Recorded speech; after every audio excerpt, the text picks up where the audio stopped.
لقد خلقنا الانسان فی کبد، ہم نے انسان کو محنت اور مشقت ہی میں پیدا کیا۔ محنت، مشقت، تکلیف یہ ہر انسان کا مقدر ہے، کرنی ہی ہے۔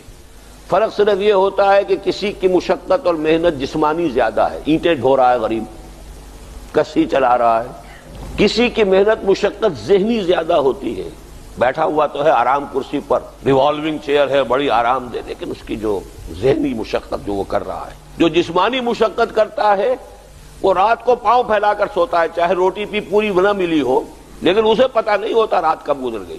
اور یہ دوسرے جو ہوتے ہیں انہیں رات کو بھی نیند نہیں آتی، مخملی گدیروں پر بھی نہیں آتی، انہیں ضرورت ہوتی ہے ہپنوٹکس کی بھی، سیڈیٹیوز کی بھی، ٹرینکولائزرز کی بھی، یہ ساری چیزیں وہاں چلتی ہیں، اس لیے کہ ان کی جو کوفت ہے وہ کسی اور قسم کی، لیکن بچا ہوا کوئی نہیں ہے۔ محنت، مشقت، قرآن نے اتنی قسمیں کھا کر اللہ نے کہا ہے، ہم نے انسان کو، یہاں کسی انسان کی تخصیص نہیں ہے۔ محنت، مشقت، اور اس محنت مشقت کے ساتھ اس میں غالب نے ایک اور رنگ داخل کیا ہے، اس کے ساتھ غم بھی ہے۔ مثلا حیوان اور انسان میں کیا فرق ہے؟ بیل ہے، کولو چلا رہا ہے، مشقت تو وہ بھی کر رہا ہے۔ بار برداری کا اونٹ ہے، بوجھ ڈھو رہا ہے ادھر سے ادھر تک، محنت تو وہ بھی کر رہا ہے۔ انسان محنت بھی کرتا ہے، مزید اس کو رنج اور غم جو سابقہ اس کو پیش آتا ہے۔ بیل کو پتہ بھی نہیں ہوگا میری کو اولاد بھی ہے، نسل بھی ہے، وہ کوئی بیمار ہے، کس حال میں ہے۔ گائے کو بھی اپنے بچے کی خبر ہوگی، وہ چھوٹا سا جب ہے دودھ پیتا ہے، اس کے بعد اسے کیا پتا وہ کہاں گیا کہاں نہیں ہے۔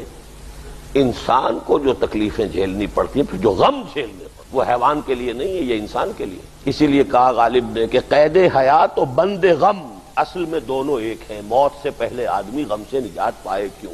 تو یہ مشقت اور غم دونوں کو شامل کر لیجئے۔ انسان کا معاملہ حیوان سے بدتر ہے اس پہلو سے۔ کبھی کسی بیل کو، اونٹ کو وہ صدمہ نہیں ہوا ہوگا کہ بیٹا نے سینے تان کر کہا ابا جان آپ چھوڑیے، آپ کیا باتیں کرتے ہیں، آپ دقیانوسی باتیں کرتے ہیں، اب زمانے کا رنگ بدل گیا۔ وہ جو بوڑھے باپ کو جو اس وقت صدمہ پہنچتا ہے، یہی ہے وہ جس پر میں نے اپنی جوانی کھپائی ہے، جس میں میں نے اپنے آپ کو انویسٹ کیا ہے۔ آج یہ میرے سامنے کھڑا ہو کر کیا کہہ رہا ہے؟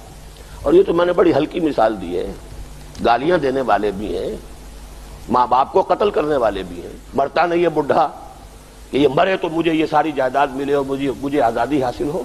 یا ایھا الانسان انک کادح الی ربک کدحا فملاقیہ، اے انسان تجھے مشقت پر مشقت جھیلتے ہوئے، محنت پر محنت کرتے ہوئے ہی آگے بڑھنا ہے، اور پھر اپنے رب کے حضور میں پیش ہونا ہے۔ یہ اور مصیبت ہے، کسی اونٹ اور کسی بیل سے محاسبہ نہیں ہے وہاں۔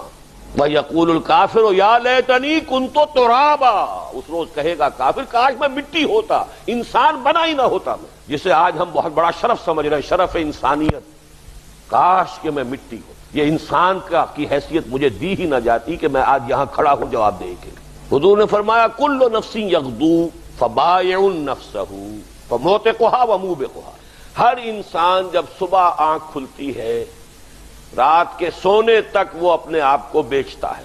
کوئی جسمانی مشقت اپنی بیچ رہا ہے، شام کو 100 روپے لے کر آیا ہے، اس نے اپنی جسمانی محنت بیچی ہے نا۔